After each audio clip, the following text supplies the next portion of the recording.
Hello बच्चों, आज मैं आपके साथ ज्ञान प्राप्ति के विभिन्न स्रोतों पर अपने विचार साझा करूंगी। कहते हैं गुरु भी सिखाता है और वक्त भी सिखाता है, परंतु एक अंतर है।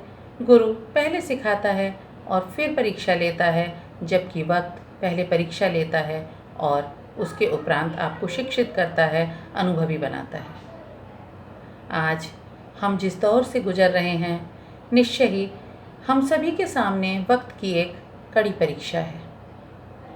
इस समय हम सभी को अपने गुरु के द्वारा दी गई शिक्षाओं के साथ चलते हुए इस वक्त की कसौटी पर खरे उतरना है। शिक्षा आप कई कई प्रकार से प्राप्त कर सकते हैं। एक तो जैसा कि हम सभी जानते हैं कि हम पुस्तकों से ज्ञान प्राप्त करते हैं। यहाँ मैं आपको ये बताना चाहूँगी कि अभी केवल आपको अपने विषय से संबंधित पुस्तकों का ही अध्ययन नहीं करना है, बल्कि अपने ज्ञान को विस्तार देना है, अपने मस्तिष्क को भिन्न भिन्न विषयों से परिचित कराना है। आप साहित्य की पुस्तकें पढ़ें। बड़े बड़े रचनाकार जैसे गुरुदेव रवींद्रनाथ टैगोर, शरत चंद्र चट्टोपाध्याय, प्रेमचंद इत्यादि जैसे महान ग्रंथकारों की, महान कहानीकारों की कहानियों को पढ़ के आप जीवन के उस संघर्ष से रूबरू होंगे, जिस संघर्ष से रूबरू होना ही आपको एक विशेष प्रकार की ताकत से भर देगा। ये शिक्षा प्राप्ति का एक स्रोत है। तो शिक्षा प्राप्ति का दूसरा स्रोत है गुरुमुख से प्राप्त शिक्षा। आपके हम सभी शिक्षक आपको भिन्न भिन्न आयामों से, कभी ऑडियो से, कभी वीडियो से शिक्षाएं तो देते ही हैं, नेट के द्वारा और भिन्न भिन्न प्रकार से अपने व्याख्यान, अपनी कविताओं के द्वारा भी आप तक समय समय पर शिक्षा पहुंचाते हैं। तीसरे प्रकार की शिक्षा, जब आप अपने गुरुओं तक न पहुंच पाएँ और किताबें भी आपके पास सीमित हों, या आपका दिल ही चाहे कि हम किताबों से बहुत पढ़ चुके, अब हमें कुछ और जानना है, कुछ और सीखना है, तो तीसरे प्रकार की शिक्षा हम अपने घर के बुजुर्गों से प्राप्त करते हैं।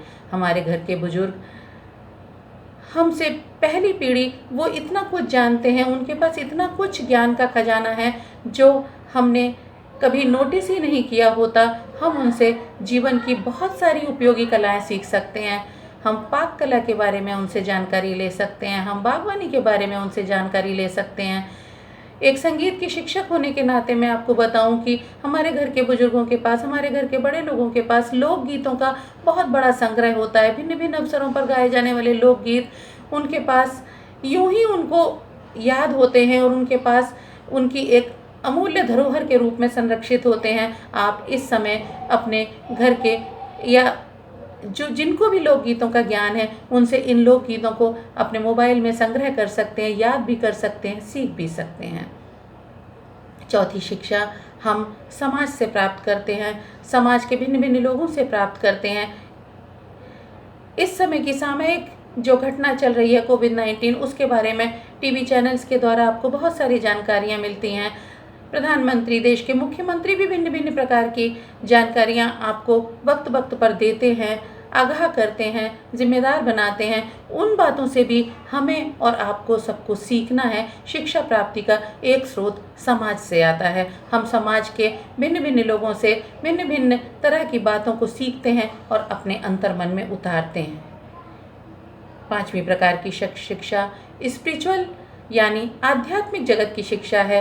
जब हम आध्यात्मिक जगत की शिक्षा को प्राप्त करना शुरू करते हैं, तो उसका सबसे बड़ा फ़ायदा हमें ये मिलता है कि हम संतुष्टता को प्राप्त करते हैं, शांति को प्राप्त करते हैं, धैर्य को प्राप्त करते हैं। और ये तीनों ऐसे गुण हैं बच्चों कि संतुष्टता, धैर्य और शांति के साथ चलकर हम बड़ी से बड़ी चुनौती, बड़ी से बड़ी कठिनाई को पार करके, सहज रूप से पार करके जीवन को आसान, सुगम और सुसंस्कृत बना सकते हैं।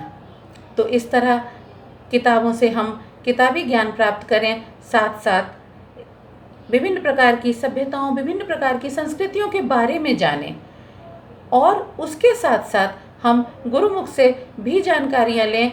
आपके पास नेट मोबाइल साधन है, आपको जो चीज़ जब नहीं समझ में आए आप किसी भी टाइम अपने शिक्षकों को फ़ोन करें और अपने मन के प्रश्नों को हल करें। उन जानकारियों को जो आपको पहले से प्राप्त हैं या आप किसी बात से भ्रम में हैं तो अपनी जानकारियों को सही दिशा दें, सही रूप दें हमारी सहायता से।